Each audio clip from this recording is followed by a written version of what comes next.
जय माँ लक्ष्मी बंधुगण आपण मानक आम चैनल ओडिया प्रेरणा को स्वागत जनाऊँ।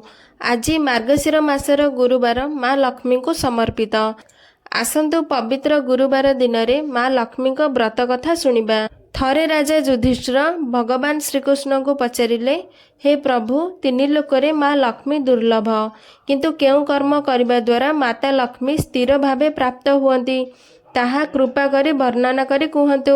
राजा युधिष्ठिर कथा शुणी श्रीकृष्ण कहती, प्राचीन काल में भृगु ऋषि भगवान विष्णु सह माता लक्ष्मी को विवाह कराइथिले।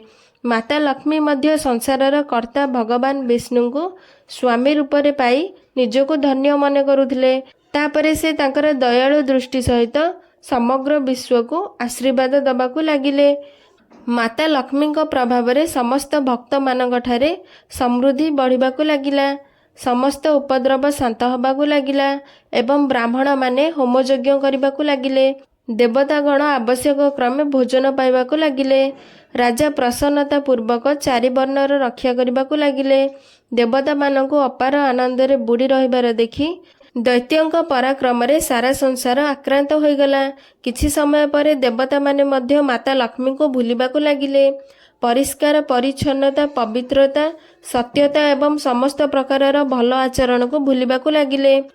देवता मानकू सत्यता ठारू दूर रे एवं पवित्रता शून्य देखि देवी लक्ष्मी राक्षस मानक पाखकू चलीगले एवं देवगण श्रीहीन होईगला।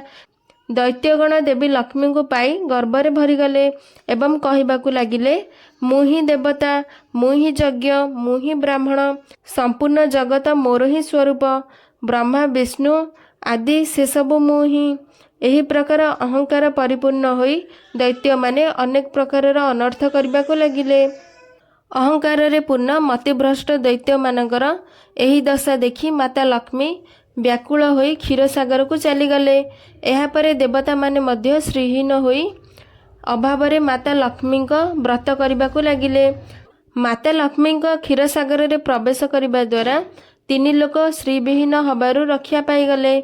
एहापरे देवराज इंद्र देवगुरु बृहस्पति को पचारिले, हे देवगुरु एपरि एक व्रत किंबा अनुष्ठान कहतु जहाको करबा द्वारा माता लक्ष्मी स्थिर होई सबुबळे रहिबे। इंद्रदेवଙ୍କ कथा शुणी देवगुरु बृहस्पति कहती, हे इंद्रराज मु तुमको एक गोपनीय व्रत कहूची शुण। मार्गशीर मासर गुरुवार माता लक्ष्मी को अत्यंत प्रिय।